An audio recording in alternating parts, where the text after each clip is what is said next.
सर्व विद्यार्थ्यांना या व्हिडिओच्या माध्यमातून सांगू इच्छितो की आपल्याला होम असाइनमेंट जमा करावयाच्या आहेत।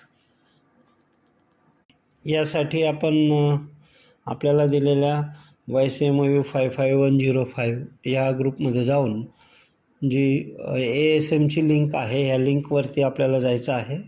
या लिंकमध्ये गेल्यानंतर या ठिकाणी स्टुडंट लॉग इन आहे। या स्टुडंट लॉग इनमध्ये ओएसिसमध्ये जाऊन आपल्याला रजिस्ट्रेशनमध्ये जायचं आहे। या ठिकाणी जो आपला रजिस्टर्ड PRN नंबर आहे तो इथे टाकायचा आहे।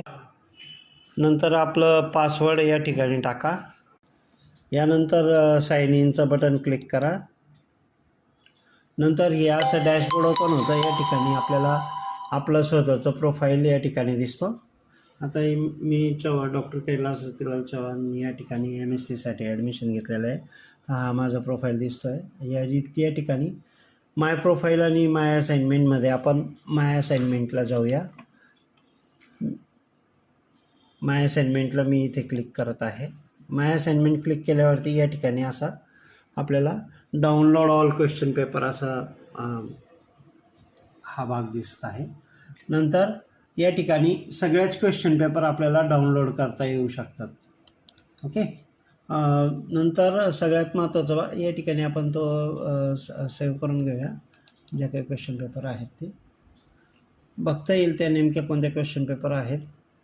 तर आता आपल्याला जे होम असाइनमेंट दिलेले आहेत हे सगळेच होम असाइनमेंट या ठिकाणी डाउनलोड करता येऊ शकतात आणि ते पण आपल्या PRN नंबर तिथे दिलेला आहे।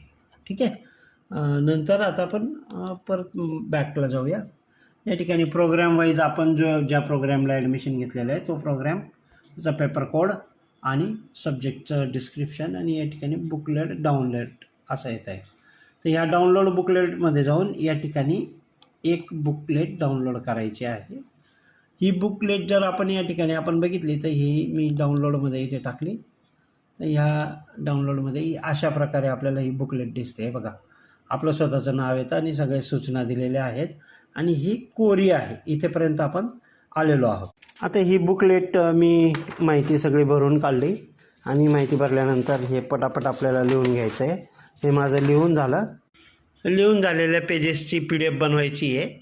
या ठिकाणी ही PDF दिसते बघा। या अशा पद्धतीने आपल्याला PDF बनवायची आणि ही अपलोड करायची।